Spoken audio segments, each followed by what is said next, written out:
Brain on TV दे ਸਰੋਤਿਆਂ ਨੂੰ ਸਤਿਕਾਰ ਸਹਿਤ ਵਾਹਿਗੁਰੂ ਜੀ ਕਾ ਖਾਲਸਾ ਵਾਹਿਗੁਰੂ ਜੀ ਕੀ ਫਤਿਹ। ਅੱਜ ਅਸੀਂ ਇੱਕ ਬਹੁਤ ਸੰਵੇਦਨਸ਼ੀਲ ਮੁੱਦੇ ਤੇ ਇਕੱਠੇ ਹੋਏ ਹਾਂ। ਇੱਕ ਪੀਟਰ ਫਰੈਡਰਿਕ ਗੋਰਾ ਹੈ ਅਮਰੀਕਾ ਦੇ ਵਿੱਚ, ਜੋ ਕਿ ਮਤਲਬ ਪੇਡ ਇੰਪਲਾਈ ਆ ਕਿਸੇ ਸਿੱਖ ਜਥੇਬੰਦੀਆਂ ਦਾ। ਉਹਨਾਂ ਸਿੱਖ ਜਥੇਬੰਦੀਆਂ ਨੇ ਮਿਸਚੀਵਿਅਸਲੀ ਇਸ ਨੂੰ ਅੱਗੇ ਰੱਖ ਕੇ ਇੱਕ ਕਿਤਾਬ ਲਿਖਾਈ ਆ, ਜਿਹੜੀ ਕਿਤਾਬ ਵੀ ਬੜੀ ਮਿਸਚੀਵਿਅਸ ਆ। ਕਿਤਾਬ ਇੱਕ ਮੋਟਿਵ ਨਾਲ ਲਿਖਾਈ ਗਈ ਆ, ਜਿਸ ਦੇ ਵਿੱਚ ਇੱਕ ਬਹੁਤ ਸੀਰੀਅਸ ਡਿਜ਼ਾਈਨ ਆ ਕਿ ਕਿਸ ਤਰੀਕੇ ਦੇ ਨਾਲ ਜਿਹੜੇ ਸਿੱਖ ਉੱਥੇ ਕ੍ਰੈਡੀਬਲ ਸਿੱਖ ਆ, ਜਿਹੜੇ ਸਿੱਖ ਕੌਜ਼ ਲਈ ਕੰਮ ਕਰ ਰਿਹਾ ਲਗਾਤਾਰ, ਉਹਨਾਂ ਲੋਕਾਂ ਨੂੰ ਡਿਸਕ੍ਰੈਡਿਟ ਕੀਤਾ ਜਾਵੇ, ਉਹਨਾਂ ਦੀ ਕਰੈਕਟਰ ਅਸੈਸੀਨੇਸ਼ਨ ਕੀਤੀ ਜਾਵੇ, ਉਹਨਾਂ ਨੂੰ ਡਿਫੇਮ ਕੀਤਾ ਜਾਵੇ, ਤਾਂ ਕਿ ਇੱਕ ਮਿਸਟਰਸਟ ਕ੍ਰੀਏਟ ਹੋ ਜੇ ਜੈਨੂਇਨ ਲੀਡਰਸ਼ਿਪ ਦੇ ਵਿੱਚ ਅਤੇ ਸਿੱਖ ਮਾਸਿਸ ਦੇ ਵਿੱਚ ਵੀ।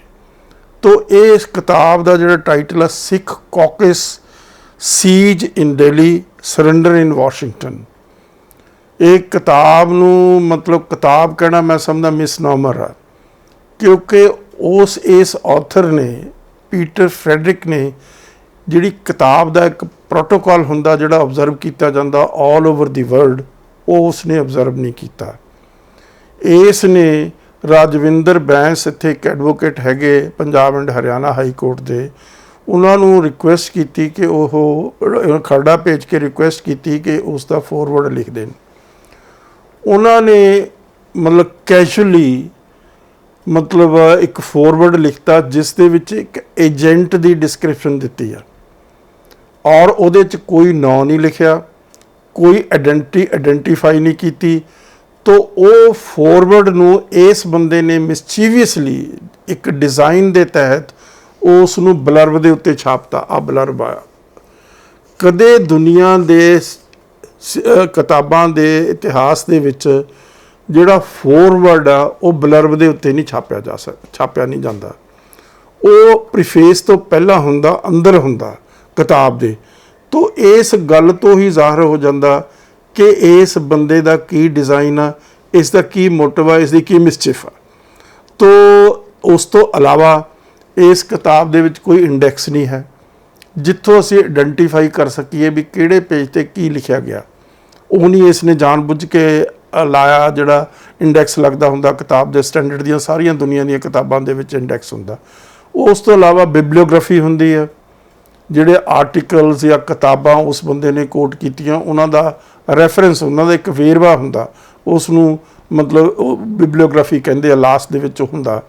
ਤੋ ਇਹ ਸਾਰੀ ਚੀਜ਼ ਇੱਕ ਐਸੇ ਡਿਜ਼ਾਈਨ ਦੇ ਮੁਤਾਬਕ ਕੀਤੀ ਗਈ ਆ, ਜਿਸ ਡਿਜ਼ਾਈਨ ਦੇ ਨਾਲ ਸਿੱਖਾਂ ਨੂੰ ਜਨਰਲੀ ਔਰ ਸਪੈਸੀਫਿਕਲੀ ਉਹਨਾਂ ਸਿੱਖਾਂ ਨੂੰ ਜਿਹੜੇ ਜੈਨੂਇਨ ਸਿੱਖ ਆ, ਜਿਹੜੇ ਕੰਟਰੀਬਿਊਟ ਕਰਦੇ ਆ, ਜਿਹੜੇ ਐਫਰਟ ਕਰਦੇ ਆ ਹਰ ਇਸ਼ੂ ਦੇ ਉੱਤੇ। ਜਿੱਥੇ ਕਿਤੇ ਸਿੱਖਾਂ ਦੀ ਹਿਊਮਨ ਰਾਈਟਸ ਵਾਇਲੇਸ਼ਨਸ ਹੁੰਦੀ ਆ, ਉੱਥੇ ਜਿਸ ਤਰ੍ਹਾਂ ਇਸੇ ਤਰੀਕੇ ਨਾਲ ਜਿਹੜਾ ਆ ਅੰਦੋਲਨ ਚੱਲ ਰਿਹਾ ਉੱਥੇ ਦਿੱਲੀ ਦੇ ਬਾਰਡਰਸ ਦੇ ਉੱਤੇ, ਕਿਸਾਨਾਂ ਦਾ ਸੰਘਰਸ਼ ਬੜਾ ਸੀਰੀਅਸ ਚੱਲ ਰਿਹਾ, ਜਿਸ ਦਾ ਨੋਟਿਸ ਸਾਰੀ ਦੁਨੀਆ ਨੇ ਲਿਆ।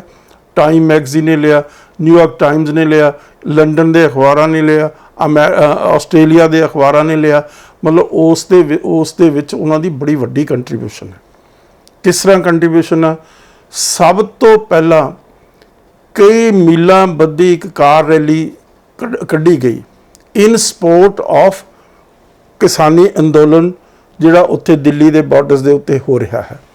ਔਰ ਉਸ ਦੇ ਨਾਲ ਬਹੁਤ ਵੱਡਾ ਇੱਕ ਪੁਆਇੰਟ ਆਫ ਵਿਊ ਪ੍ਰੋਜੈਕਟ ਹੋਇਆ ਅਮਰੀਕਨ ਗੋਰਿਆਂ ਦੇ ਵਿੱਚ ਵੀ, ਜਾਂ ਜਿਹੜੇ ਬੰਦੇ ਉੱਥੇ ਰਹਿੰਦੇ ਆ ਵੀ, ਐਡੀ ਵੱਡਾ ਇੱਕ ਅੰਦੋਲਨ ਚੱਲ ਰਿਹਾ। ਉਸ ਦਾ ਨੋਟਿਸ ਸਾਰੇ ਵੱਡੇ ਅਖਬਾਰਾਂ ਨੇ, ਮੈਗਜ਼ੀਨਾਂ ਨੇ ਲਿਆ। ਤੋ ਇਸ ਬੰਦੇ ਨੇ ਦੀ ਇਹ ਸਾਰਾ ਆਪਣਾ ਸਿੱਖ ਇਤਿਹਾਸ ਲਿਖਣ ਦੀ ਕੋਸ਼ਿਸ਼ ਕਰ ਰਿਹਾ। ਖਾਸ ਤੌਰ ਦੇ ਉੱਤੇ ਬਲੂ ਸਟਾਰ, ਜਿਸ ਨੂੰ ਇਹ ਆਪਰੇਸ਼ਨ ਬਲੂ ਸਟਾਰ ਕਹਿ ਰਿਹਾ। ਇਹਦੀ ਮਿਸਚਿਫ ਦੇਖੋ, ਗੋਰਾ ਹੈ, ਅੰਗਰੇਜ਼ੀ ਜ਼ਬਾਨ ਇਸ ਦੀ ਮਦਰ ਟੰਗ ਹੈਗੀ ਆ, ਇਹਨੂੰ ਆਪਰੇਸ਼ਨ ਦਾ ਲਫ਼ਜ਼ ਦਾ ਮਤਲਬ ਹੀ ਨਹੀਂ ਪਤਾ। ਆਪਰੇਸ਼ਨ ਬਲੂ ਸਟਾਰ ਇੱਕ ਕੋਡ ਵਰਡ ਆ ਜਿਹੜਾ ਹਿੰਦੁਸਤਾਨ ਦੀ ਸਰਕਾਰ ਨੇ ਇਸਤੇਮਾਲ ਕੀਤਾ ਸਿੱਖਾਂ ਦੇ सब तो वड्डे सैंक्टम सेंटोरम के उत्ते जिहड़ा अटैक किया गया, दरबार साहब टाटेरी किया गया, श्री अकाल तख्त साहब टाटेरी खून खराबा होया निर्दोष लोगों का, बच्चों का, बीबियां का, बुढ़िया का, किसी को नहीं बख्शा गया। पिलग्रिम सीगे उस दिन, गुरु अर्जन देव की शहादत का दिवस सी, लोगों ने आना सी, वो दिन चुनिया गया स्पैसीफिकली।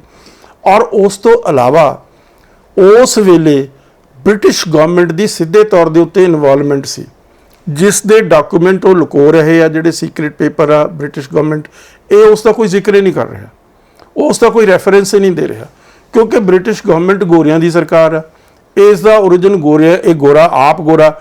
हुण ऑपरेशन लफज एक अनपढ़ आदमी इस्तेमाल करे, उस ते तुहानूं कोई रंजिश नहीं होंदी। एक पढ़िया लिखिया खास तौर पर वो बंदा जिहदी जबान अंग्रेजी आ, वो इसनूं ऑपरेशन का मतलब की हुंदा, ऑपरेशन पॉजिटिव वर्ड है। असीं कहने फलाना बंदा ऑपरेशन कराउण गया हॉस्पिटल दे विच, तां इहदा मतलब है वो रिलीफ लैण गया। तो ये बदमाशी जिहड़ी कर रहा, मतलब किन्नी वारी जिन्नी वारी भी इन्हें ब्लू स्टार का रैफरेंस दिता, उहदे नाल ऑपरेशन लाया। और वो कोड वर्ड आ इंडियन स्टेट का जिन्होंने अटैक किया, और उस दे नाल इनवॉल्वमेंट आ ब्रिटिश गवर्नमेंट की, मार्गरेट थैचर की सरकार की, उस बारे जिक्र ही नहीं कर रहे, उसका रैफरेंस नहीं दे रहा, उन्होंने टोटली ब्लैकआउट कर रहा। तो इस बंदे ने इस तरीके दे नाल सारा यह प्रोपेगेंडा बुक जिहड़ी आ लिखी आ, जिस दे नाल सिखां नूं मलाइन किया जाए, सिखां दे इथोस नूं अटैक किया जाए, सिखां दे इतिहास नूं अटैक किया जाए, सिख आइडेंटिटी ते अटैक किया जाए, गुरुआं ते, गुरु ग्रंथ साहब ते। तो ये एक डिज़ाइन के मुताबिक उसने लिखी हुई प्रोपेगेंडा बुक आ, जिस दे नाल क्रैडिबल सिखां दी करैक्टर असैसीनेशन इसने जानबूझ के की है। और उस दा मतलब जिहड़ा खमियाजा है वो सिख जगत नूं भुगतना पै रहा, क्योंकि जदों तुसीं कोई किताब लिख दी, बहुते सिख तां पढ़दे नहीं, वो एक ओपीनियन ते चले जाते हैं। तो अज इस किताब नूं बहुत चंगी तरह सिखां नूं इहदी छाणबीन करनी चाहिदी आ, और इहदे पिछे जिहड़ी मिसचिफ आ उस नूं डीकोड करके लोकां नूं दसना ते समझाउणा चाहिदा हर लैवल दे उत्ते। हुण मतलब किस तरीके नाल ये सारी चीज़ कर रहा, शुरू तो अखीर तक इक्को चीज़ लगातार करी जा रहा कि फलाना आदमी इतने पैसे दे रहा कॉकस नूं। कॉकस एक प्लेटफार्म है जिहड़ा अमेरिका दे विच हुंदा, जिथे लोग जाके एक पर्टिकुलर पॉइंट ऑफ व्यू नूं एक्सप्रैस करते हैं, जिहदे विच उत्थे कांग्रेसमैन भी हुंदे आ, हाउस ऑफ रिप्रैजेंटेटिव दे मैंबर भी हुंदे आ, सैनेट दे मैंबर भी हुंदे आ। तो सिखां ने उत्थे इकट्ठे होके पहली वेर सिख कॉकस बनाया, और सिख कॉकस बनाउण दे लई ਜਿਹੜੇ ਉਹਨਾਂ ਦੇ ਮੈਂਬਰ ਹੁੰਦੇ ਆ, ਖਾਸ ਤੌਰ 'ਤੇ ਹਾਊਸ ਆਫ ਰਿਪਰੈਜ਼ੈਂਟੇਟਿਵ ਦੇ ਹੋਏ ਜਾਂ ਸੈਨੇਟ ਦੇ ਮੈਂਬਰ ਹੋਏ, ਉਹਨਾਂ ਮੈਂਬਰਾਂ ਨੂੰ ਉਹਨਾਂ ਦੀ ਖਰਚੇ ਲਈ ਕੁਝ ਪੈਸੇ ਦਿੱਤੇ ਜਾਂਦੇ ਆ, ਕਿਉਂਕਿ ਉੱਥੇ ਆਉਣਾ ਜਾਣਾ ਤਾਂ ਤੁਸੀਂ ਬਾਈ ਏਅਰ ਆ, ਔਰ ਬੜਾ ਐਕਸਪੈਂਸਿਵ, ਉਹ ਕੋਈ ਆਰਡੀਨਰੀ ਉਹਦੇ ਵਿੱਚ ਤਾਂ ਚੱਲਦੇ ਨਹੀਂ, ਉਹ ਤਾਂ ਮਤਲਬ ਸਪੈਸ਼ਲ ਉਹਨਾਂ ਦੀਆਂ ਹੁੰਦੀਆਂ ਹੈਗੀਆਂ ਸੀਟਾਂ, ਜਿਨ੍ਹਾਂ ਦੇ ਵਿੱਚੋਂ ਕਲਾਸ 1 ਦੇ ਵਿੱਚ ਫਸਟ ਕਲਾਸ ਚੱਲਦੇ ਆ, ਕਿਉਂਕਿ ਹਾਊਸ ਆਫ ਰਿਪਰੈਜ਼ੈਂਟੇਟਿਵ ਅਤੇ ਸੈਨੇਟ ਦੇ ਮੈਂਬਰ ਆ। तो वो सारा खर्चा जो दिता गया, वो दिता गया उत्थे दे क्रैडिबल सिखां ने दिता, जिस दे विच सब तो वड्डी कंट्रीब्यूशन एक सिख दी आ, जिसनूं ये बार बार हर पहलू तो कंडैम करदा कि उसने आ कीता। उस दे विच डॉक्टर प्रितपाल सिंह दा नाम लैंदा। डॉक्टर प्रितपाल सिंह इत्थे जदों ब्लू स्टार अटैक होया दरबार साहब के उत्ते, वो इत्थे सीगे, तां इत्थे उन्हां दे उत्ते एक केस फेक ते फिक्टिशियस केस रजिस्टर किया, जद के जिहड़ा सुमेर सिंह सैणी इत्थे SSP सीगा, तां उन्हां नूं 15 महीने विचारे नूं कैद कट्टनी पई, जिहदे विच की इल्ज़ाम सी कि उस दे कोल मिलीटेंट आउंदे आ, वो मिलीटेंटां नूं पनाह दिंदा। 15 महीने लगातार निर्दोष इंसान नूं कैद दे विच, जिस तरीके नाल उस वेले ना कोई वकील, ना कोई अपील, ना कोई दलील, जिसनूं मर्जी चाहुंदे सी उसनूं फड़ के अंदर कर दिंदे सी।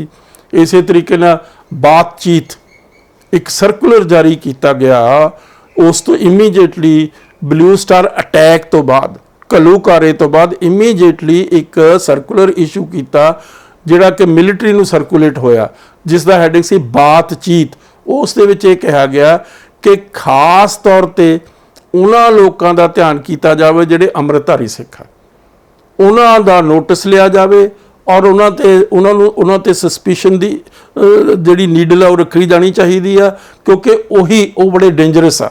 ਬਾਅਦ ਦੇ ਵਿੱਚ ਇਸ ਦੇ against Punjab Haryana high court ਦੇ ਵਿੱਚ ਰਿਟ ਵੀ ਹੋਈ ਤੇ ਉਹਨਾਂ ਨੂੰ ਉਹ ਵਿਡਰਾ ਕਰਨਾ ਪਿਆ ਗਵਰਨਮੈਂਟ ਆਫ ਇੰਡੀਆ ਨੂੰ, ਉਹ ਸਰਕੂਲਰ ਜਿਹੜਾ ਕੀਤਾ ਸੀ। ਹੁਣ ਇੱਥੇ ਮੈਂ ਦੱਸਣਾ ਚਾਹੁੰਦਾ ਕਿ ਡਾਕਟਰ ਪ੍ਰਿਤਪਾਲ ਸਿੰਘ ਗੁਰਸਿੱਖ ਹੈਗੇ ਔਰ ਉਹ ਅੰਮ੍ਰਿਤਧਾਰੀ ਸਿੱਖ ਆ। ਸਾਰਾ ਉਹਨਾਂ ਦਾ ਪਰਿਵਾਰ ਜਿਹੜਾ ਹੈ ਉਹ ਅੰਮ੍ਰਿਤਧਾਰੀ ਸਿੱਖ ਆ। ਉਹਨਾਂ ਦੀ ਵਾਈਫ ਆ ਜਿਹੜੀ ਉਹ ਵੀ ਅੰਮ੍ਰਿਤਧਾਰੀ ਸਿੱਖ ਆ, ਉਹਨਾਂ ਦੇ ਬੱਚੇ ਵੀ ਅੰਮ੍ਰਿਤਧਾਰੀ ਸਿੱਖ ਆ। ਤੋ ਇਸ ਕਿਸਮ ਦੇ ਬੰਦੇ ਨੂੰ ਸੌਫਟ ਟਾਰਗੇਟ ਬਣਾ ਕੇ ਉਸ ਦੀ ਕਰੈਕਟਰ ਐਸੈਸੀਨੇਸ਼ਨ ਇਸ ਆਦਮੀ ਨੇ ਕੀਤੀ ਔਰ ਉਹਨੇ ਆਪਣੇ ਪੱਲਿਓਂ ਪੈਸੇ ਦਿੱਤੇ ਆ। ਹੁਣ ਉਸ ਦੇ ਉੱਤੇ ਇਲਜ਼ਾਮ ਲਾਇਆ ਕਿ ਭਾਈ ਉਹ ਸਮੇਤ ਸਿੰਘ ਸੈਣੀ ਦਾ ਰਿਸ਼ਤੇਦਾਰ ਆ, ਦੂਰੋਂ ਨੇੜੋਂ ਰਿਸ਼ਤੇਦਾਰੀ ਵੀ ਦੱਸੀ ਆ ਬੜੀ ਲੰਬੀ ਚੌੜੀ। ਜੇ ਤੁਸੀਂ ਪਹਿਲੀ ਵਾਰ ਉਹਨੂੰ ਮਤਲਬ ਪੜ੍ਹਨਾ ਚਾਹੋ ਤਾਂ ਤੁਹਾਨੂੰ ਸਮਝ ਨਹੀਂ ਆਉਂਦੀ ਵੀ ਕੀ ਰਿਸ਼ਤੇਦਾਰ, ਕਿਸੇ ਦੀ ਮਾਮੀ, ਕਿਸੇ ਦਾ ਨਣਦ, ਕਿਸੇ ਦੀ ਭਰਜਾਈ, ਕੀ ਤੇ ਕੀ ਆਈ ਡੂ ਨਾਟ ਨੋ, ਇੰਨੀ ਡਿਟੇਲ ਚ ਦਿੱਤੀ ਆ। ਔਰ ਮੈਂ ਇੱਥੇ ਖਾਸ ਤੌਰ ਤੇ ਦੱਸਣਾ ਚਾਹੁੰਦਾ ਸਮੇਤ ਸਿੰਘ ਸੈਣੀ ਜਿਸ ਵਕਤ SSP ਸੀ ਲੁਧਿਆਣੇ ਦਾ, ਉਸ ਨੇ ਸੈਣੀ ਮੋਟਰਸ ਵਾਲੇ ਜਿਹੜੇ ਉਹਦੇ ਬੜੇ ਨਜ਼ਦੀਕੀ ਰਿਸ਼ਤੇਦਾਰ ਸੀ, ਉਹਦੀ ਭੈਣ ਦੇ ਇਨਲॉ ਸੀਗੇ ਔਰ ਉਹਨਾਂ ਦੀ ਉਸਦੀ ਭੈਣ ਦੇ ਨਾਲ ਗੜਬੜ ਹੋ ਗਈ ਸੀ। ਉਸ ਤੋਂ ਬਾਅਦ ਉਸ ਬੰਦੇ ਨੇ ਸਾਰੇ ਦਾ ਸਾਰਾ ਸੈਣੀ ਮੋਟਰਸ ਦਾ ਜਿਹੜਾ ਪਰਿਵਾਰ ਸੀ ਜਾਂ ਜਿਹੜੇ ਉਹਨਾਂ ਨੂੰ ਲੋਨ ਦੇਣ ਵਾਲੇ ਸੀ ਸਾਰਿਆਂ ਨੂੰ, ਬਲਕਿ ਇੱਕ ਡਰਾਈਵਰ ਸੀ ਉਹਨਾਂ ਦਾ ਵਿਚਾਰਾ, ਉਸ ਦਾ ਮੈਨੂੰ ਨਾਂ ਭੁੱਲ ਗਿਆ, ਉਹ ਡਰਾਈਵਰ ਨੂੰ ਸਾਰਿਆਂ ਨੂੰ ਉਹਨੇ ਭੱਠੀ 'ਚ ਸਿੱਟ ਕੇ ਸਾੜ ਕੇ ਸਿੱਟ ਦਿੱਤਾ, ਭਸਮ ਕਰ ਦਿੱਤਾ, ਉਹਨਾਂ ਦਾ ਵਜੂਦ ਖਤਮ ਕਰ ਦਿੱਤਾ।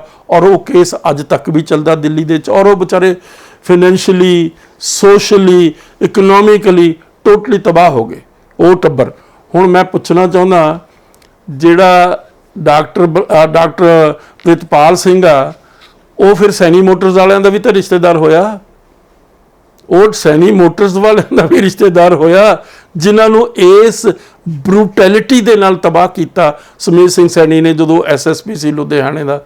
ਤੋ ਇਸ ਕਰਕੇ ਇਸ ਬੰਦੇ ਦੀ ਜਿਹੜੀ ਡੁਪਲਿਸਿਟੀ ਆ, ਜਿਹੜੀ ਉਹਦੀ ਡੁਪਲਿਸਿਟੀ ਆ, so much so he makes a hard hitting below the belt attack on his family। और उसकी वाइफ नहायत शरीफ औरत आ और बड़ी पाठ पूजा करने वाली आ, बड़ी पायसेस्ट ऑफ द पायस लेडी आ और वो आप भी फुली कंट्रीब्यूट करती आ जिथे किते सिख जथेबंदियां नूं या जिहड़े सफरिंग सिख आ या जिहड़े गरीब सिख आ उन्हां नूं किसी किस्म की लोड़ होवे। हुण इसे किस्म का ये अटैक कर रहा भी उन्होंने सिख संघर्ष कुछ नहीं किया। मैं इत्थे दसना चाहुंदा 23 लाख रुपए दे टॉयलेट्स 23 लाख रुपए दे टॉयलेट डॉक्टर प्रितपाल सिंह ने अपने पल्लियों कंट्रीब्यूट करके उत्थे जिथे अंदोलन चल रहा दिल्ली के बॉर्डर्स के उत्ते उत्थे उन्होंने दिते आ। उस तो अलावा लंगर दे लई हर किस्म का राशन दिता, कपड़े पहुँचाए उत्थे जिस तरीके नाल खालसा एड वालियां ने, पर उत्थे पैसे नहीं दिते जा सकते सी क्योंकि जो तुसी पैसे दोगे उस दे विच सरकार तुहानूं अपने स्कैनर ते लैके तुहानूं भी ते उन्हां नूं भी परेशान करेगी। इस करके परपजली सोच के विचार के उन्होंने मतलब काइंड दी फॉर्म दे राशन दी फॉर्म दे विच उन्होंने उत्थे बड़ी वड्डी हैल्प की है। सारे गुरुद्वारियां च रेजोल्यूशन पास किए किसान अंदोलन के हक विच और अगेंस्ट दी ब्लैक लॉस जिहड़े कि मोदी सरकार ने इंट्रोड्यूस किए हुए आ। इस तरीके दे नाल कॉकस दे विच जाके भी वो मसले उठाए गए। हुण एक किताब का टाइटल दे रहा Sikh caucus sees in Delhi surrender in Washington. ऐसा प्रोवोकेटिव ऐसा थॉटलैस इस किस्म का दे रहा ताकि उन्होंने लोगों को जिहड़ा सिख कॉकस आ उसका वजूद ही खत्म कर दो, ਉਹਦੀ क्रेडिबिलिटी खत्म कर दो, उसका जो लोगों के दिलों में उसका सत्कार आ, जो लोग समझते हैं भी साडे लिए कुछ कर रहे हैं, वो उन्होंने इमेजिनेशन चो निकल जे। तो मैं पूछना चाहना फर्ज करो जे let us take it hypothetically जो पीटर फ्रैडरिक कह रहा उसकी गल नूं ही लै लीए, जे वो कह रहा भी एक काम इन्होंने घट किया तो तू की कीता? तू तो डक्का भी नहीं तोड़िया, ਤੂੰ ਤਾਂ $1 ਵੀ ਕਿਸੇ ਜਗ੍ਹਾ ਡੋਨੇਸ਼ਨ ਨਹੀਂ ਦਿੱਤੀ, ਤੂੰ ਤਾਂ ਕਿਸੇ ਜਗ੍ਹਾ ਸਿੱਖਾਂ ਦੇ ਸੰਘਰਸ਼ ਦੇ ਵਿੱਚ ਜਿਹੜੇ ਲੋਕ ਸਫਰਿੰਗ ਆ ਉਹਨਾਂ ਦੇ ਹੱਕ ਦੇ ਵਿੱਚ ਨਾਰਾ ਵੀ ਨਹੀਂ ਮਾਰਿਆ। ਤੂੰ ਕੀ ਦਿੱਤਾ ਕਿਸਾਨ ਅੰਦੋਲਨ ਨੂੰ? ਜਵਾਬ ਦੇ ਆਪਣੀ ਆਤਮਾ ਦੇ ਉੱਤੇ ਹੱਥ ਰੱਖ ਕੇ, ਬਜਾਏ ਇਸ ਦੇ ਜਿਹੜੇ ਲੋਕ ਕਰ ਰਹੇ ਆ, ਥੋੜਾ ਕਰ ਰਹੇ ਆ, ਬਹੁਤਾ ਕਰ ਰਹੇ ਆ, ਆਪਣੇ ਵਿੱਤ ਸਮਾਨ ਕਰ ਰਹੇ ਆ, ਆਪਣੀ ਲਿਮਿਟੇਸ਼ਨ ਦੇ ਮੁਤਾਬਕ ਕਰ ਰਹੇ ਆ, ਉਹਨਾਂ ਨੂੰ ਤੂੰ ਕ੍ਰਿਟੀਸਾਈਜ਼ ਕਰ ਰਿਹਾ, ਉਹਨਾਂ ਨੂੰ ਤੂੰ ਕੰਡੈਮ ਕਰ ਰਿਹਾ, ਉਹਨਾਂ ਦੀ ਕਰੈਕਟਰ ਐਸੈਸੀਨੇਸ਼ਨ ਕਰ ਰਿਹਾ। ਔਰ ਇਸ ਕਿਸਮ ਦੇ ਪੈਂਫਲੇਟ ਲਿਖ ਕੇ ਮਤਲਬ, ਔਰ ਫਿਰ ਦੇਖੋ ਦੁਨੀਆ ਵਿੱਚ ਤੁਹਾਡੇ ਡਿਫਰੈਂਸ ਆਫ ਓਪੀਨੀਅਨ ਹੁੰਦੇ ਆ, ਸਾਡੇ ਬਹੁਤ ਡਿਫਰੈਂਸ ਆਫ ਓਪੀਨੀਅਨ ਕਈ ਐਕੈਡੈਮਿਸ਼ੀਅਨਸ ਨਾਲ, ਮੈਕਲੋਡ ਨਾਲ ਮੇਰੇ ਡਿਫਰੈਂਸ ਆਫ ਓਪੀਨੀਅਨ ਸੀ, ਬਹੁਤ ਸੀਰੀਅਸ ਸੀ, ਪਰ ਮੈਂ ਕਦੇ ਵੀ ਇੱਕ ਲਫ਼ਜ਼ ਵੀ ਉਸ ਦੀ ਵਾਈਫ ਦੇ ਖਿਲਾਫ ਲਿਖਿਆ ਹੋਵੇ, ਉਸ ਦੇ ਪਰਿਵਾਰ ਦੇ ਖਿਲਾਫ ਲਿਖਿਆ ਹੋਵੇ, ਉਹਦੀ ਜ਼ਾਤ ਦੇ ਖਿਲਾਫ ਲਿਖਿਆ ਹੋਵੇ, ਉਹਦੇ ਧਰਮ ਦੇ ਖਿਲਾਫ ਲਿਖਿਆ ਹੋਵੇ, ਮੈਂ ਦੇਣਦਾਰ ਹਾਂ ਉਸ ਗੱਲ ਦਾ। ਇਸ ਬੰਦੇ ਨੇ, ਪੀਟਰ ਫਰੈਡਰਿਕ ਨੇ ਇੰਨੀ ਨੀਚਤਾ ਦਿਖਾਈ ਆ, ਇੰਨੀ ਕਮਿਊਨਿਟੀ ਦਿਖਾਈ ਆ, ਇੰਨਾ ਘਟੀਆਪਨ ਦਿਖਾਇਆ ਕਿ ਉਸ ਦੀ ਵਾਈਫ ਦੇ ਉੱਤੇ ਵੀ ਇਲਜ਼ਾਮ ਤਰਾਸ਼ੀ ਕੀਤੀ ਆ, ਉਹਦੇ ਪਰਿਵਾਰ ਤੇ ਵੀ ਇਲਜ਼ਾਮ ਤਰਾਸ਼ੀ ਕੀਤੀ ਹੈ, ਔਰ ਉਹਦੇ ਰਿਸ਼ਤੇਦਾਰਾਂ ਤੇ ਵੀ ਇਲਜ਼ਾਮ ਤਰਾਸ਼ੀ ਕੀਤੀ ਹੈ, ਉਹਦੇ ਭਰਾ ਦੇ ਉੱਤੇ ਜਿਹੜਾ ਇੱਥੇ ਇੰਡੀਆ ਦੇ ਵਿੱਚ ਰਹਿੰਦਾ ਵਿਚਾਰਾ, ਉਹਨੇ ਆਪਣੀ ਜੌਬ ਕੀਤੀ, ਰਿਟਾਇਰ ਹੋ ਗਿਆ, ਤਾਂ ਉਸ ਨੂੰ ਵੀ ਨਹੀਂ ਬਖਸ਼ਿਆ ਇਸ ਆਦਮੀ ਨੇ, ਪੀਟਰ ਫਰੈਡਰਿਕ ਨੇ। ਤਾਂ ਹੁਣ ਇਸੇ ਤਰੀਕੇ ਨਾਲ ਇਸੇ ਕਿਤਾਬ ਦੇ ਉੱਤੇ ਇੱਕ ਗੋਰੇ ਨੇ ਜਿਸ ਦਾ ਨਾਮ Dustin Wilson, very highly qualified person, ਉਸਨੇ ਇਸ ਦਾ ਬਹੁਤ ਬਿਹਤਰੀਨ ਕਿਸਮ ਦਾ ਰਿਵਿਊ ਲਿਖਿਆ ਔਰ ਇਸ ਨੂੰ ਟੋਟਲੀ ਐਕਸਪੋਜ਼ ਕੀਤਾ, ਟੋਟਲੀ ਇਸ ਦੀ ਐਕਸਪੋਜ਼ਰ ਕੀਤੀ ਹੈ ਉਸ ਬੰਦੇ ਨੇ। ਉਸ ਦਾ ਰਿਵਿਊ ਪਿਆ, ਇਸ ਰਿਵਿਊ ਦੇ ਵਿੱਚ ਉਸ ਨੇ ਇੱਕ ਲਫ਼ਜ਼ ਇਸ ਕਿਤਾਬ ਦਾ ਜਿਹੜਾ ਬਹੁਤ ਹੀ ਘਟੀਆ ਲੈਵਲ ਦਾ, ਜਿਸ ਦਾ ਕੋਈ ਐਕੈਡੈਮਿਕ ਲੈਵਲ ਨਹੀਂ। ਹੁਣ ਉਸ ਤੋਂ ਇਲਾਵਾ ਦੇਖੋ 25-30 ਸਾਲ ਅਮਰੀਕਾ ਦੀ ਧਰਤੀ ਦੇ ਉੱਤੇ, ਕੈਨੇਡਾ ਦੀ ਧਰਤੀ ਦੇ ਉੱਤੇ, ਨਿਊਜ਼ੀਲੈਂਡ ਦੀ ਧਰਤੀ ਦੇ ਉੱਤੇ ਸਿੱਖਾਂ ਦੇ ਖਿਲਾਫ ਬਹੁਤ ਵੱਡਾ ਐਕੈਡੈਮਿਕ ਅਟੈਕ ਹੁੰਦਾ ਰਿਹਾ, ਲੈਡ ਬਾਈ ਡਾਕਟਰ W.H. ਮੈਕਲੋਡ। ਬੜਾ ਮਤਲਬ ਸਟਰੋਂਗ ਅਟੈਕ ਸਿੱਖ ਆਇਡੈਂਟੀਟੀ ਦੇ ਉੱਤੇ, ਸਿੱਖ ਗੁਰੂਆਂ ਦੇ ਉੱਤੇ, ਸ਼੍ਰੀ ਗੁਰੂ ਗ੍ਰੰਥ ਸਾਹਿਬ ਦੇ ਉੱਤੇ, ਸਿੱਖ ਇਤਿਹਾਸ ਦੇ ਉੱਤੇ, ਹਰ ਪੱਖੋਂ, ਹਰ ਪਹਿਲੂ ਤੋਂ ਉਸ ਨੇ ਤਾਂ ਇੱਥੋਂ ਤੱਕ ਲੈ ਗਿਆ ਗੱਲ ਨੂੰ ਖਿੱਚ ਕੇ ਵੀ ਸਿੱਖਾਂ ਦੀ ਆਪਣੀ ਕੋਈ ਸੈਪਰੇਟ ਇੰਡੀਪੈਂਡੈਂਟ ਰਿਲੀਜੀਅਸ ਐਂਟੀਟੀ ਹੀ ਨਹੀਂ ਹੈ, ਉਹ ਇੱਕ ਸੈਕਟ ਆ Hinduism the. This is the thesis ਜਿਹੜਾ ਕਿ ਪ੍ਰੋਜੈਕਟ ਕੀਤਾ ਗਿਆ ਮੈਕਲੋਡ, ਔਰ ਮੈਕਲੋਡ ਦੇ ਨਾਲ ਲੱਗਦੇ ਹੁਣ ਲੂਈ ਫੈਨਿਕ ਇੱਕ ਉਹਦਾ ਚੇਲਾ, ਉਸ ਨੇ ਸਿੱਖ ਮਾਰਟੀਰਡਮ ਨੂੰ ਕੁਐਸਚਨ ਕੀਤਾ। ਇਸੇ ਤਰੀਕੇ ਨਾਲ ਇੱਕ ਲੇਡੀ ਆ ਬ੍ਰਿਟਿਸ਼ ਕੋਲੰਬੀਆ ਦੇ ਵਿੱਚ, ਗੋਰੀ ਕੰਮ ਕਰਦੀ ਆ, ਉਸ ਨੇ ਕਿਹਾ ਵੀ ਸਿੱਖੀਜ਼ਮ ਕੁਛ ਨਹੀਂ, ਉਹ ਮਟੀਰੀਅਲਿਜ਼ਮ ਆ, ਮੈਟਰ ਆ ਸਿੱਖ। ਜਿਸ ਤਰੀਕੇ ਨਾਲ ਉਹ ਕਹਿੰਦੀ ਆ ਵੀ ਜਿਹੜੀ ਕਿਰਪਾਨ ਆ ਉਹ ਲੋਹੇ ਦੀ ਬਣੀ ਹੋਈ ਆ, ਇਸੇ ਤਰੀਕੇ ਨਾਲ ਖੰਡਾ ਲੋਹੇ ਦਾ ਬਣਿਆ ਹੋਇਆ, ਇਸੇ ਤਰੀਕੇ ਨਾਲ ਸਿੱਖ ਗੁਰਦੁਆਰੇ ਆ ਜਿਹੜੇ ਉਹ ਵੀ ਮਤਲਬ ਬ੍ਰਿਕ ਐਂਡ ਮਾਰਟਰ ਹੈਗੇ ਆ, ਹੋਰ ਕੁਛ ਨਹੀਂ ਹੈ, ਮਤਲਬ ਐਵਰੀਥਿੰਗ ਉਹ ਮਟੀਰੀਅਲ ਹੈ। There is nothing spiritual, there is nothing which is higher level of human imagination ਔਰ ਹਿਊਮਨ ਸਪਿਰਿਚੁਅਲਿਜ਼ਮ। ਤਾਂ ਮੈਂ ਉਸ ਦਾ ਜਵਾਬ ਦਿੱਤਾ, ਐਨ ਮਰਫੀ ਉਹਦਾ ਨਾਮ ਆ, ਔਰ ਉਹ ਜਿਹੜੀ ਐਨ ਮਰਫੀ ਗੋਰੀ ਆ, ਹੁਣ ਮੈਂ ਦੱਸਣਾ ਨਹੀਂ ਚਾਹੁੰਦਾ, ਮੈਂ ਇਹ ਗੱਲ ਆਪਣੇ ਮੂੰਹੋਂ ਕਹਿਣਾ ਨਹੀਂ ਚਾਹੁੰਦਾ, ਮੈਂ ਕਹਿਣ ਲਈ ਮਜਬੂਰ ਹਾਂ ਕਿਉਂਕਿ ਪੀਟਰ ਫਰੈਡਰਿਕ ਦਾ ਜਵਾਬ ਦੇਣਾ। ਉਹ ਔਰਤ ਜਿਹੜੀ ਆ ਐਨ ਮਰਫੀ, ਜਿਸ ਨੇ ਇਸ ਕਿਸਮ ਦਾ ਹਾਰਡ ਹਿਟਿੰਗ ਅਟੈਕ ਕੀਤਾ ਸਿੱਖ ਆਈਡੀਓਲੋਜੀ ਦੇ ਉੱਤੇ, ਗੁਰਦੁਆਰਿਆਂ ਦੇ ਉੱਤੇ, ਗੁਰੂਆਂ ਦੇ ਉੱਤੇ, ਸਿੱਖ ਸਿੰਬਲਸ ਦੇ ਉੱਤੇ, ਜਿਹੜੇ ਸਿੱਖ ਸਿੰਬਲਸ ਆ ਉਹਨਾਂ ਤੇ ਉਸਨੇ ਬੜਾ ਹਾਰਡ ਹਿਟਿੰਗ ਅਟੈਕ ਕੀਤਾ, ਸਾਰੇ ਕੰਗੇ ਦੇ ਉੱਤੇ ਕੀਤਾ, ਕਿਰਪਾਨ ਦੇ ਉੱਤੇ ਕੀਤਾ, ਹਰ ਚੀਜ਼ ਦੇ ਉੱਤੇ ਕੀਤਾ। ਔਰ ਉਹ she is married to home, ਇੱਕ ਹਿੰਦੂ ਨਾਲ ਮੈਰਿਡ ਆ, ਉਹ ਸਾਊਥ ਇੰਡੀਆ ਦਾ ਹਿੰਦੂ ਆ ਜਿਸ ਦੇ ਨਾਲ ਉਸਨੇ ਮੈਰਿਜ ਕਰਾਈ ਹੋਈ ਆ। ਔਰ ਉਹ ਕੀ ਕਰਦੀ ਆ, ਐਡੀ ਸ਼ੈਤਾਨ ਆ ਕਿ ਉਹ ਸਲਵਾਰ ਕਮੀਜ਼ ਪਾ ਲੈਂਦੀ ਆ, ਪੰਜਾਬੀ ਬੋਲ ਲੈਂਦੀ ਆ, ਕਿਉਂਕਿ ਉਹ ਇੱਕ ਸਿੱਖ ਸਟੱਡੀਜ਼ ਜਿੱਥੇ ਲੱਗੀ ਵੀ ਆ ਉਹਦੀ ਇੱਕ ਕੰਡੀਸ਼ਨ ਆ ਕਿ ਤੈਨੂੰ ਪੰਜਾਬੀ ਆਉਣੀ ਚਾਹੀਦੀ ਆ। ਤਾਂ ਉਸ ਗਾਰਬ ਦੇ ਅੰਡਰ ਉਹ ਲੋਕਾਂ ਨੂੰ ਬਹੁਤ ਜ਼ਿਆਦਾ ਮਤਲਬ ਅਟਰੈਕਟ ਕਰ ਲੈਂਦੀ ਆ ਆਪਣੇ ਕੰਨੀ ਸਿੱਖਾਂ ਨੂੰ। ਸਿੱਖ ਵਿਚਾਰੇ ਨਾ ਤਾਂ ਕਿਤਾਬ ਪੜ੍ਹਦੇ ਆ, ਨਾ ਉਸ ਦਾ ਥੀਸਿਸ ਉਹਨਾਂ ਨੇ ਸਟੱਡੀ ਕੀਤਾ, ਪਰ ਉਹ ਕਹਿੰਦੇ ਇੱਕ ਗੋਰੀ ਸਲਵਾਰ ਕਮੀਜ਼ ਪਾਈ ਫਿਰਦੀ ਆ ਤੇ ਨਾਲ ਹੀ ਮਤਲਬ ਉਹ ਇਸੇ ਤਰੀਕੇ ਦੇ ਨਾਲ ਉਹ ਪੰਜਾਬੀ ਬੋਲ ਲੈਂਦੀ ਆ ਬੜੀ ਚੰਗੀ ਤਰ੍ਹਾਂ। ਤਾਂ ਇੱਥੇ ਵੀ ਆਈ ਇੰਡੀਆ ਦੇ ਵਿੱਚ ਬਹੁਤ ਸਾਰੇ ਪੜ੍ਹੇ ਲਿਖੇ ਸਿੱਖਾਂ ਨੇ ਉਹਨੂੰ ਸਿਰ ਤੇ ਚੱਕ ਲਿਆ। ਹਾਲਾਂਕਿ ਕੋਈ ਬੰਦਾ ਉਹਦਾ ਪਿਛੋਕੜ ਨਹੀਂ ਜਾਣਦਾ, ਕੋਈ ਬੰਦਾ ਉਹਦੀ ਕਿਤਾਬ ਨਹੀਂ ਪੜ੍ਹਦਾ ਵੀ ਕਿਤਾਬ ਦੇ ਵਿੱਚ ਕਿੰਨਾ ਉਸ ਨੇ ਡੈਮੇਜਿੰਗ ਅਟੈਕ ਕੀਤਾ ਸਿੱਖੀ ਦੇ ਉੱਤੇ, ਗੁਰੂਆਂ ਦੇ ਉੱਤੇ, ਗੁਰੂ ਗ੍ਰੰਥ ਸਾਹਿਬ ਦੇ ਉੱਤੇ, ਸਿੱਖ ਸਿਧਾਂਤ ਦੇ ਉੱਤੇ, ਸਿੱਖ ਇਤਿਹਾਸ ਦੇ ਉੱਤੇ। ਤੋ ਇਹ ਇੱਕ ਸਾਡੀ ਤਰਾਸਦੀ ਹੈ ਸਿੱਖਾਂ ਦੀ। ਤੋ ਇਸੇ ਤਰੀਕੇ ਦੇ ਨਾਲ ਬਹੁਤ ਸਾਰੀਆਂ ਸਿੱਖ ਚੇਅਰਸ ਬਣਾਈਆਂ ਸਿੱਖਾਂ ਨੇ, ਆਪਣੇ ਪੱਲਿਓਂ ਪੈਸੇ ਦਿੱਤੇ, ਪੱਲਿਓਂ ਪੈਸੇ ਦੇ ਕੇ ਸਿੱਖ ਚੇਅਰਸ ਬਣਾਈਆਂ। ਸਿੱਖ ਚੇਅਰਸ ਦੇ ਉੱਤੇ ਜਿਹੜੇ ਬੰਦੇ ਲੱਗੇ ਉਹਨਾਂ ਨੇ ਹੀ ਇੰਨਾ ਬੁਰੀ ਤਰ੍ਹਾਂ ਬਰੂਟਲੀ ਅਟੈਕ ਕੀਤਾ ਸਿੱਖੀ ਦੇ ਉੱਤੇ, ਜਿਸ ਦਾ ਮਤਲਬ ਅਸੀਂ ਜਵਾਬ ਦਿੱਤਾ। ਮੇਰੀ ਕਿਤਾਬ ਹੈ critique of western writing on Sikh religion and history. McLeod ਦੀ ਇੱਕ ਕਿਤਾਬ ਦਾ ਜਵਾਬ ਦਿੱਤਾ ਹੋਇਆ, ਐਨ ਮਰਫੀ ਦਾ ਜਵਾਬ ਦਿੱਤਾ ਹੋਇਆ, ਇਸੇ ਲੂਈ ਫੈਨਿਕ ਦਾ ਜਵਾਬ ਦਿੱਤਾ। ਹੋਰ ਵੀ ਕਈ ਗੁੰਮਰਾਹ ਕੀਤੇ ਹੋਏ ਸਿੱਖਾਂ ਤੋਂ ਉਹਨਾਂ ਨੇ PhD ਦੇ ਥੀਸਿਸ ਕਰਵਾਏ। ਹਰਜੋਤ ਬਰਾਏ ਆ, ਉਸ ਦੀ ਥੀਸਿਸ ਦਾ ਮੇਰਾ ਬਹੁਤ ਲੰਬਾ ਜਵਾਬ ਦਿੱਤਾ ਹੋਇਆ। ਇਹ ਗੁਰਿੰਦਰ ਮਾਨ ਹੈ, ਇਸੇ ਪਿਸ਼ੌਰਾ ਸਿੰਘ ਹੈ, ਇਸੇ ਤਰੀਕੇ ਦੇ ਨਾਲ। ਤੋ ਹੁਣ ਵੀ ਬਹੁਤ ਹੈਗੇ ਇਸ ਕਿਸਮ ਦੇ ਜਿਨ੍ਹਾਂ ਨੂੰ, ਜਿਹੜੇ ਮਿਸਗਾਈਡਡ ਸਿੱਖਸ ਆ, ਜਿਨ੍ਹਾਂ ਨੇ ਸਿੱਖੀ ਨੂੰ ਸਮਝਿਆ ਹੀ ਨਹੀਂ, ਸਿੱਖੀ ਨੂੰ ਪਛਾਣਿਆ ਨਹੀਂ, ਸਿੱਖੀ ਦੀ ਅੰਡਰਸਟੈਂਡਿੰਗ ਨਹੀਂ ਹੈ, ਸਪਿਰਿਚੁਅਲਿਟੀ ਦੇ ਨਾਲ ਉਹਨਾਂ ਦਾ ਕੋਈ ਰਿਲੇਸ਼ਨਸ਼ਿਪ ਨਹੀਂ, ਉਹ ਮੈਟਰ ਦੇ ਨਾਲ ਹੀ ਆਇਡੈਂਟੀਫਾਈ ਕਰਦੇ ਆ ਸਿੱਖਾਂ ਨੂੰ। ਤੋ ਇਸ ਕਰਕੇ ਇਹ ਬੰਦਾ ਜਿਹੜਾ ਹੈਗਾ, ਇੱਕ ਵੀ ਲਫ਼ਜ਼ ਪੀਟਰ ਫਰੈਡਰਿਕ ਜਾਂ ਇਹਨਾਂ ਦੇ ਸਪਾਂਸਰ ਕਰਨ ਵਾਲੇ ਬੰਦਿਆਂ ਨੇ ਇੱਕ ਵੀ ਲਫ਼ਜ਼, ਇੱਕ ਵੀ ਲਾਈਨ ਉਹਨਾਂ ਦੇ ਖਿਲਾਫ ਕਦੇ ਲਿਖੀ ਹੋਵੇ ਜਾਂ ਬੋਲੀ ਹੋਵੇ, ਲਿਖੀ ਹੋਵੇ ਜਾਂ ਬੋਲੀ ਹੋਵੇ, ਕਦੇ ਵੀ ਨਹੀਂ ਇਹਦੇ ਮੂੰਹ ਦੇ ਵਿੱਚੋਂ ਇਹ ਗੱਲ ਨਿਕਲੀ। ਕਿਉਂਕਿ ਇਹਦਾ ਕੰਸਰਨ ਹੋਰ ਆ। ਇਹਦਾ ਕੰਸਰਨ ਆ ਜਿਹੜੇ ਸਿੱਖ ਉੱਥੇ ਕੰਮ ਕਰ ਰਹੇ ਆ ਔਨ ਦੀ ਗਰਾਊਂਡ, ਕੰਟਰੀਬਿਊਟ ਕਰ ਰਹੇ ਆ from their own expenses, from their own pockets, ਉਹਨਾਂ ਬੰਦਿਆਂ ਨੂੰ ਡਿਸਕ੍ਰੈਡਿਟ ਕਰਨਾ। ਹੁਣ ਉਹਨਾਂ ਬੰਦਿਆਂ ਦਾ ਚਾਹੇ ਉਹ ਆਪ ਸਿੱਧੇ ਤੌਰ 'ਤੇ ਨਹੀਂ ਲਿਖਦੇ, they are not PAN warriors, ਪਰ ਉਹ ਵਿਚਾਰੇ ਕੰਟਰੀਬਿਊਟ ਕਰਦੇ ਆ। ਦੇ ਪ੍ਰੋਵਾਈਡ ਪਲੇਟਫਾਰਮ, ਦੇ organize seminars, they organize this kind of functions, ਜਿੱਥੇ ਕਿ ਉਹਨਾਂ ਦੇ ਖਿਲਾਫ ਲਿਖਣ ਵਾਲੇ, ਜਿਹੜੇ ਸਿੱਖੀ ਦੇ ਵਿਰੋਧ 'ਚ ਲਿਖਿਆ, ਜਿਨ੍ਹਾਂ ਨੇ ਇੰਨਾ ਵੱਡਾ ਲਿਟਰੇਚਰ ਉਹਨਾਂ ਨੇ ਮਤਲਬ ਪ੍ਰੋਡਿਊਸ ਕੀਤਾ, ਉਸ ਲਿਟਰੇਚਰ ਦੇ ਖਿਲਾਫ ਜੋ ਲਿਖਤੀ ਹੋਈ ਗੱਲ ਹੈ, ਉਸ ਨੂੰ ਉਹ ਪਲੇਟਫਾਰਮ ਪ੍ਰੋਵਾਈਡ ਕਰਦਾ ਆਪਣੇ ਪੱਲਿਓਂ, ਆਪ ਆਪਣੇ ਮਤਲਬ ਜੇਬ 'ਚੋਂ ਖਰਚ ਕਰਕੇ ਲੱਖਾਂ ਡਾਲਰ ਉਸ ਬੰਦੇ ਨੇ ਖਰਚ ਕੀਤੇ ਆ।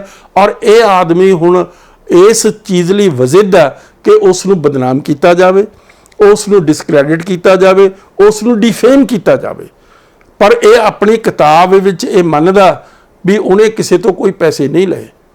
ਫਿਰ ਉਸ ਦੇ ਰਿਸ਼ਤੇਦਾਰਾਂ ਨੂੰ, ਉਸ ਦੇ ਬ੍ਰਦਰ ਇਨ ਲਾ ਦੇ ਉੱਤੇ ਅਟੈਕ ਕਰਦਾ, ਫਿਰ ਉਸ ਦੀ ਵਾਈਫ ਦੇ ਉੱਤੇ। ਮਤਲਬ ਇਤਨੀ ਨੀਚਤਾ ਇਸ ਬੰਦੇ ਦੇ। ਕਿਹੜਾ ਕਲਚਰ ਆ ਇਸ ਬੰਦੇ ਦਾ? ਕਿਹੜਾ ਕਹਿੰਦਾ ਮੈਂ ਗੋਰਾ? ਕਿਹੜੀ ਤੇਰੀ ਕਲਚਰ ਆ, ਕਿਹੜੀ ਤੇਰੀ ਤਹਿਜ਼ੀਬ ਆ, ਕਿਹੜੀ ਤੇਰੀ ਅਕਲ ਹੈ ਜਿਸ ਦੇ ਨਾਲ ਤੂੰ ਇਸ ਤਰੀਕੇ ਦੇ ਨਾਲ ਉਸ ਦੇ ਸਾਰੇ ਟੱਬਰ ਨੂੰ ਬਦਨਾਮ ਕਰਨ ਦੀ ਕੋਸ਼ਿਸ਼ ਕਰਦਾ, ਉਹਦੇ ਬੱਚਿਆਂ ਦੇ ਉੱਤੇ ਅਟੈਕ ਕਰਦਾ, ਉਹਦੀ ਵਾਈਫ ਦੇ ਉੱਤੇ ਅਟੈਕ ਕਰਦਾ, ਉਹਦੇ ਬ੍ਰਦਰ ਇਨ ਲਾ ਦੇ ਉੱਤੇ ਅਟੈਕ ਕਰਦਾ। ਕੋਈ ਛੱਡਦਾ ਹੀ ਨਹੀਂ ਕੋਈ ਪਾਸਾ ਉਹਦਾ। ਸਾਰੇ ਗੁਨਾਹਗਾਰ ਹੋ ਗਏ। ਤੂੰ ਹੀ ਇੱਕ ਬੰਦਾ ਪਾਇਆ ਸਾ, ਤੈਨੇ ਕਦੇ ਇੱਕ ਡਾਲਰ ਵੀ ਦਿੱਤਾ?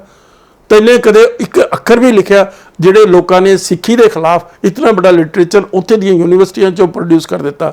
ਔਰ ਹੁਣ ਮੰਡੇਰ ਦੀ ਤੁਹਾਨੂੰ ਪਤਾ ਇਨਕੁਆਇਰੀ ਹੋ ਰਹੀ ਹੈ, ਕੋਲੰਬੀਆ ਯੂਨੀਵਰਸਿਟੀ ਨੇ ਉਸ ਦੀ ਕਿਤਾਬ ਛਾਪੀ ਹੈ, ਉਹ ਮਿਸ਼ੀਗਨ ਯੂਨੀਵਰਸਿਟੀ ਦੇ 'ਚ ਐਸੋਸੀਏਟ ਪ੍ਰੋਫੈਸਰ ਆ ਸਿੱਖ ਸਟੱਡੀਜ਼ ਦੇ ਉੱਤੇ। ਅਸੀਂ ਉਸ ਦੇ ਖਿਲਾਫ ਲਿਖਿਆ ਔਰ ਇਹ ਕ੍ਰੈਡਿਟ ਪ੍ਰਿਤਪਾਲ ਨੂੰ ਜਾਂਦਾ ਕਿ ਉਸ ਨੇ ਸਾਡੇ ਸੈਮੀਨਾਰ ਉੱਥੇ ਕਰਾ ਕੇ ਉੱਥੇ ਇੱਕ ਪੁਆਇੰਟ ਆਫ ਵਿਊ ਨੂੰ ਪ੍ਰੋਜੈਕਟ ਕੀਤਾ, ਜਿਸ ਦੇ ਨਾਲ ਅੱਜ ਉਸ ਦੀ ਇਨਕੁਆਇਰੀ ਹੋ ਰਹੀ। ਉਸ ਦੇ ਉੱਤੇ ਪਲੈਜਰਿਜ਼ਮ ਦਾ ਇਲਜ਼ਾਮ ਆ।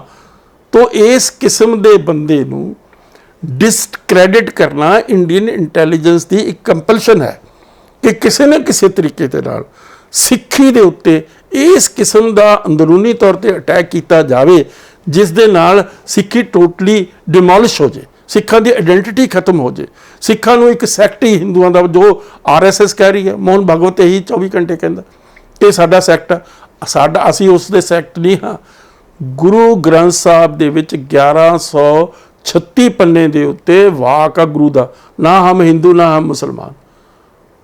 ਤੋ ਉਸ ਦੇ ਵਿੱਚ ਸਾਰੀ ਮਹਾਰਾਜ ਨੇ ਡਿਟੇਲ ਦਿੱਤੀ ਆ ਵੀ ਅਸੀਂ ਕੋਈ ਵਰਤ ਨਹੀਂ ਰੱਖਦੇ, ਅਸੀਂ ਰਮਦਾਨ ਨਹੀਂ ਜਾਂਦੇ, ਅਸੀਂ ਮੱਕੇ ਨਹੀਂ ਜਾਂਦੇ, ਅਸੀਂ ਇਹਨਾਂ ਦੇ ਪਿਲਗ੍ਰਿਮਸ 'ਤੇ ਨਹੀਂ ਜਾਂਦੇ। ਹਰ ਚੀਜ਼ ਉਹਨਾਂ ਨੇ 6-7 ਮਤਲਬ ਲਾਈਨਾਂ ਦੇ ਵਿੱਚ ਐਕਸਪਲੇਨ ਕੀਤੀ। ਅਖੀਰ 'ਚ ਕਿਹਾ ਨਾ ਅਸੀਂ ਹਿੰਦੂ ਆ ਨਾ ਅਸੀਂ ਮੁਸਲਮਾਨ, ਸਾਡਾ ਵੱਖਰਾ, ਅਸੀਂ ਇਹਨਾਂ ਨਾਲੋਂ ਸੈਪਰੇਟ ਆ। ਗੁਰੂ ਨੇ ਗੁਰੂ ਗ੍ਰੰਥ ਸਾਹਿਬ ਦੇ ਵਿੱਚ ਲਿਖਤੀ ਰੂਪ ਦੇ ਵਿੱਚ ਦਿੱਤਾ ਹੋਇਆ, ਅਸੀਂ ਉਸ ਨੂੰ ਕੁਐਸਚਨ ਕਰ ਹੀ ਨਹੀਂ ਸਕਦੇ, ਕਿਉਂਕਿ ਸਾਡਾ ਜਿਹੜਾ ਗੁਰੂ ਗ੍ਰੰਥ ਸਾਹਿਬ ਆ ਉਹ ਸਾਖਸ਼ਾਤ ਜਿਉਂਦਾ ਜਾਗਦਾ ਗੁਰੂ ਆ। ਉਹ ਸਕ੍ਰਿਪਚਰ ਨਹੀਂ ਜਿਵੇਂ ਬਾਈਬਲ ਹੋਵੇ ਈਸਾਈਆਂ ਦੀ, ਉਹ ਇੱਕ ਸਕ੍ਰਿਪਚਰ ਹੈ, ਉਹ ਸਬਆਰਡੀਨੇਟ ਟੂ ਦੀ ਪ੍ਰੋਫਿਟ। ਸਾਡਾ ਜਿਹੜਾ ਸ਼੍ਰੀ ਗੁਰੂ ਗ੍ਰੰਥ ਸਾਹਿਬ ਆ ਜਿਉਂਦਾ ਜਾਗਦਾ ਗੁਰੂ ਆ, ਕਾਰਪੋਰੇਟ ਲਿਵਿੰਗ ਕਾਰਪੋਰੇਟ ਗੁਰੂ ਆ। ਔਰ ਉਹ ਲਿਵਿੰਗ ਕਾਰਪੋਰੇਟ ਜਿਹੜਾ ਪ੍ਰੋਫਿਟ ਆ ਹੀ ਇਜ਼ ਉਹ ਸੁਪੀਰੀਅਰ ਦੈਨ ਦੀ ਪ੍ਰੋਫਿਟ। ਇਹਨਾਂ ਦੀ ਜਿਹੜੀ ਸਕ੍ਰਿਪਚਰ ਆ ਬਾਈਬਲ ਆ ਜਾਂ ਹੋਰ ਲੋਕ ਧਰਮਾਂ ਦੇ ਜਿੰਨੀਆਂ ਵੀ ਸਕ੍ਰਿਪਚਰ ਆ ਉਹ ਸਬੋਰਡੀਨੇਟ ਆ। ਇਹ ਤਾਂ ਮਹਾਰਾਜ ਨੇ ਆਪ ਦਿਖਾਈ ਆ। ਜਿਸ ਵਕਤ ਪੋਥੀ ਕੰਪਾਈਲ ਕਰਕੇ ਲੈ ਕੇ ਆਏ ਦਰਬਾਰ ਸਾਹਿਬ ਦੇ ਵਿੱਚ, ਜਿੱਥੇ ਮਹਾਰਾਜ ਆਪ ਬਿਰਾਜਮਾਨ ਹੁੰਦੇ ਸੀ ਮੰਜੀ ਦੇ ਉੱਤੇ, ਉੱਥੇ ਪੋਥੀ ਰੱਖੀ ਗਈ ਔਰ ਆਪ ਉਹ ਫਰਸ਼ ਦੇ ਉੱਤੇ ਬੈਠੇ ਦੂਸਰੇ ਸਿੱਖਾਂ ਦੇ ਨਾਲ।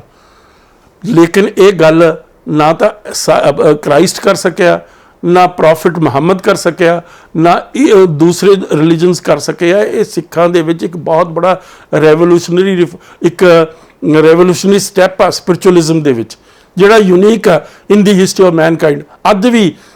ਅੱਜ ਵੀ ਸਾਡੇ ਕੋਲ ਨਿਊ ਵਰਲਡ ਆਰਡਰ ਦਾ ਕਨਸੈਪਟ ਆ। ਔਰ ਫਿਰ ਦੇਖੋ ਸਾਡਾ ਜਿਹੜਾ ਰਾਜ ਆ, ਸਿੱਖੀ ਕਦਰਾਂ ਕੀਮਤਾਂ ਤੇ ਐਸਟੈਬਲਿਸ਼ ਕੀਤਾ ਹੋਇਆ ਰਾਜ, ਉਹ ਰਾਜ ਵਿਲੱਖਣ ਆ ਦੁਨੀਆ ਦੇ ਵਿੱਚ, ਜਿਸ ਦੇ ਨਾਲ ਕਿਸੇ ਦੇ ਨਾਲ ਵਿਤਕਰਾ ਨਹੀਂ ਹੋਇਆ, ਕਿਸੇ ਨਾਲ ਪ੍ਰੋਜ਼ਿਲਿਟਾਈਜੇਸ਼ਨ ਨਹੀਂ ਹੋਈ। ਹਰ ਇੱਕ ਬੰਦੇ ਨੂੰ ਉਸੇ ਲੈਵਲ ਤੇ ਟਰੀਟ ਕੀਤਾ ਗਿਆ। ਹੁਣੇ ਮੈਂ ਦੱਸਣਾ ਚਾਹੁੰਦਾ ਪੀਟਰ ਫਰੈਡਰਿਕ ਜਿਹਨੇ ਇਹ ਗੱਲ ਦਾ ਨੋਟ ਨਹੀਂ ਲਿਆ।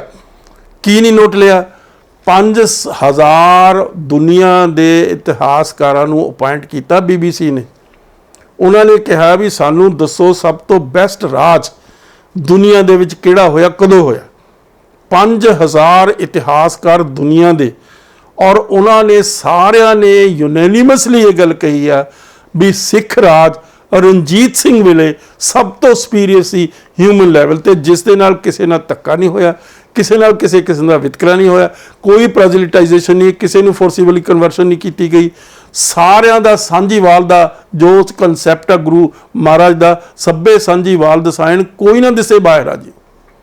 ਇਹ ਸਾਡੇ ਕੋਲ ਨਿਊ ਵਰਲਡ ਆਰਡਰ ਆ, ਨਾ ਸਾਈਆਂ ਦੇ ਕੋਲ ਆ, ਨਾ ਗੋਰਿਆਂ ਦੇ ਕੋਲ ਆ, ਨਾ ਹਿੰਦੂਆਂ ਦੇ ਕੋਲ ਆ। ਮਾਫ ਕਰਨਾ, ਅਸੀਂ ਸਰਬੱਤ ਦੇ ਭਲੇ ਦੇ ਪੈਰੋਕਾਰ ਆ। ਅਸੀਂ ਚਾਹੁੰਦੇ ਆ ਅਸੀਂ ਕਿਸੇ ਇੱਕ ਬਾਉਂਡਰੀ 'ਚ ਨਹੀਂ ਬੰਨੇ ਵੇ। ਜਿਹੜੀ ਜੋ ਹੋਏਗੀ ਨੈਸ਼ਨਲਿਜ਼ਮ ਜਾਂ ਜਿਹੜੀ ਸਟੇਟ ਦੀ ਜੋ ਬਾਉਂਡਰੀਜ਼ ਹੈਗੀਆਂ ਉਹ ਗੋਰਿਆਂ ਦੀ ਆ ਜਾਂ ਹਿੰਦੂਆਂ ਦੀਆਂ। ਇੱਥੇ ਭਾਰਤ ਮਾਤਾ, ਸਾਡੀ ਕੋਈ ਭਾਰਤ ਮਾਤਾ ਨਹੀਂ। ਅਸੀਂ ਸਰਬੱਤ ਦੇ ਭਲੇ ਦੇ ਉਪਾਸ਼ਕ ਆ। ਅਸੀਂ ਇਸੇ ਕਰਕੇ ਸਾਡੇ ਜਿਹੜੇ ਇੰਸਟੀਟਿਊਸ਼ਨ ਆ ਉਹ ਯੂਨੀਵਰਸਲ ਹੈਗੇ, ਉਹ ਮਾਨਵਤਾ ਲਈ। ਸਾਡੇ ਲੰਗਰ ਚੱਲਦੇ ਆ, ਸਾਡੇ ਗੁਰਦੁਆਰੇ ਚੱਲਦੇ ਆ, ਤੇ ਕੋਈ ਬੰਦਾ ਜਾਵੇ, ਕਿਸੇ ਧਰਮ ਵਾਲਾ ਜਾਵੇ, ਕਿਸੇ ਨਸਲ ਵਾਲਾ ਜਾਵੇ, ਕਿਸੇ ਜ਼ਬਾਨ ਵਾਲਾ ਜਾਵੇ, ਕਿਸੇ ਖਿੱਤੇ ਵਾਲਾ ਜਾਵੇ, ਕਿਸੇ ਧਰਮ ਵਾਲਾ ਜਾਵੇ, ਕਿ ਸਾਡੇ ਲੰਗਰਾਂ ਦੇ ਵਿੱਚ ਕੋਈ ਜਾਵੇ, ਕਾਲਾ ਜਾਵੇ, ਗੋਰਾ ਜਾਵੇ, ਹੋਰ ਰੰਗ ਰੂਪ ਵਾਲਾ ਜਾਵੇ, ਕਿਸੇ ਨਸਲ ਵਾਲਾ ਜਾਵੇ, ਕਿਸੇ ਧਰਮ ਵਾਲਾ ਜਾਵੇ, ਕਿਸੇ ਜ਼ਬਾਨ ਵਾਲਾ ਜਾਵੇ, ਕਿਸੇ ਖਿੱਤੇ ਵਾਲਾ ਜਾਵੇ, ਕੋਈ ਕਿਸੇ ਨੂੰ ਰੋਕ ਨਹੀਂ ਸਕਦਾ। ਤੋ ਇਸੇ ਕਿਸਮ ਦੀ ਹੁਣ ਦੇਖੋ ਰਣਜੀਤ ਸਿੰਘ ਦੇ ਪੀਰੀਅਡ ਦੇ ਵਿੱਚ ਸਿੱਕਾ ਕਿਸ ਦਾ ਚੱਲਦਾ? ਸਿੱਕਾ ਗੁਰੂ ਨਾਨਕ ਤੇ ਗੁਰੂ ਗੋਬਿੰਦ ਸਿੰਘ ਦੇ ਨਾਂ ਦੇ ਉੱਤੇ ਚੱਲਦਾ। ਦੁਨੀਆ ਦੇ ਕਿਸੇ ਇਤਿਹਾਸ ਦੇ ਕੋਨੇ ਦੇ ਵਿੱਚ ਕਿਸੇ ਬੰਦੇ ਨੇ ਇਸ ਕਿਸਮ ਦੀ ਗੱਲ ਕਰਕੇ ਦਿਖਾਈ ਹੋਵੇ। ਰਣਜੀਤ ਸਿੰਘ ਕਿਸੇ ਤਖਤ ਤੇ ਨਹੀਂ ਬੈਠਾ। ਮੈਂ ਪੀਟਰ ਫਰੈਡਰਿਕ ਨੂੰ ਦੱਸਣਾ ਚਾਹੁੰਦਾ ਕਿ ਦਿਮਾਗ ਦੀਆਂ ਅੱਖਾਂ ਖੋਲੇ। ਉਸ ਨੇ ਸਿੱਕਾ ਗੁਰੂ ਦੇ ਨਾਂ ਦੇ ਉੱਤੇ ਜਾਰੀ ਕੀਤਾ, ਤਖਤ ਤੇ ਨਹੀਂ ਬੈਠਾ, ਕਲਗੀ ਨਹੀਂ ਲਾਈ। ਔਰ ਉਸ ਦੀ ਜਿਹੜੀ ਆਫੀਸ਼ੀਅਲ ਸੀਲ ਸੀ ਅਕਾਲ ਸਹਾਏ, ਰੱਬ ਦੇ ਨਾਂ ਦੇ ਉੱਤੇ, ਅਕਾਲ ਪੁਰਖ ਦੇ ਨਾਂ ਦੇ ਉੱਤੇ। ਇਸ ਕਿਸਮ ਦੀਆਂ ਗੱਲਾਂ, ਇਹ ਇੱਕ ਮਤਲਬ ਐਡੀਆਂ ਵੱਡੀਆਂ ਗੱਲਾਂ ਜਿਨ੍ਹਾਂ ਨੂੰ ਜਿਹੜੇ ਵੈਸਟ ਵਾਲੇ ਸੋ ਕਾਲਡ ਆਪਣੇ ਆਪ ਨੂੰ ਬੜੇ ਸਮਝਦੇ ਆ ਵੀ ਅਸੀਂ ਜ਼ਿਆਦਾ ਸਿਵਲਾਈਜ਼ਡ ਆ, ਅਸੀਂ ਜ਼ਿਆਦਾ ਐਡਵਾਂਸ ਆ, ਉਹ ਸੋਚ ਵੀ ਨਹੀਂ ਸਕਦੇ।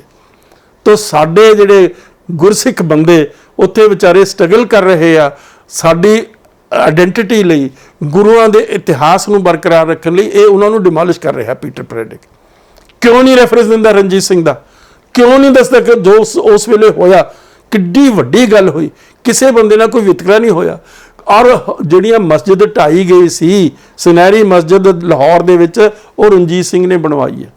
ਉਹਦੀ ਰਿਪੇਅਰ ਰਣਜੀਤ ਸਿੰਘ ਨੇ ਕਰਾਈ, ਕਿਉਂਕਿ ਉਹਦਾ ਡਿਊਟੀ ਹੈ। ਗੁਰੂ ਨੇ ਉਸ ਨੂੰ ਜ਼ਿੰਮੇਵਾਰੀ ਦਿੱਤੀ ਹੈ। ਕਿੰਨੀਆਂ ਲੜਾਈਆਂ ਲੜੀਆਂ ਰਣਜੀਤ ਸਿੰਘ ਨੇ। ਉਸ ਨੇ ਹਰ ਲੜਾਈ, ਕਿਸੇ ਲੜਾਈ 'ਚ ਮੈਦਾਨੇ ਜੰਗ 'ਚ ਹਾਰਿਆ ਨਹੀਂ ਰਣਜੀਤ ਸਿੰਘ। ਮੈਂ ਪੀਟਰ ਫਰੈਡਰਿਕ ਨੂੰ ਦੱਸਣਾ ਚਾਹੁੰਦਾ। ਔਰ ਉਸ ਬੰਦੇ ਨੇ ਕਿਸੇ ਜਗ੍ਹਾ ਜਾ ਕੇ ਸਿਵਲੀਅਨ ਪਾਪੂਲੇਸ਼ਨ ਨੂੰ ਇੱਕ ਚੁੰਡੀ ਵੀ ਨਹੀਂ ਵੱਢੀ, ਇੱਕ ਸੋਟੀ ਵੀ ਨਹੀਂ ਮਾਰੀ। ਤੋ ਇਸ ਕਰਕੇ ਪੀਟਰ ਫਰੈਡਰਿਕ ਆਪਣੀਆਂ ਦਿਮਾਗੀ ਅੱਖਾਂ ਖੋਲੇ ਔਰ ਆਪਣਾ ਸਾਡਾ ਇਤਿਹਾਸ ਦੇਖੇ, ਸਾਡੀ ਵਿਚਾਰਧਾਰਾ ਸਮਝੇ, ਔਰ ਸਾਡੇ ਜਿਹੜੇ ਬੰਦੇ ਆ ਜਿਸ ਤਰ੍ਹਾਂ ਉੱਥੇ ਬੈਠੇ ਆ ਵਿਚਾਰੇ, ਉਹਨਾਂ ਨੂੰ ਬਦਨਾਮ ਕਰਨ ਦੀ ਕੋਸ਼ਿਸ਼ ਨਾ ਕਰੇ। ਅਸੀਂ ਉਸ ਦੀ ਸਾਰੀ ਚਾਲ ਨੂੰ ਸਮਝ ਚੁੱਕੇ ਹਾਂ ਔਰ ਸਾਰਾ ਸਿੱਖ ਜਗਤ ਸਮਝ ਚੁੱਕਿਆ ਕਿ ਪੀਟਰ ਫਰੈਡਰਿਕ ਦਾ ਕੀ ਮੁੱਦਾ ਹੈ।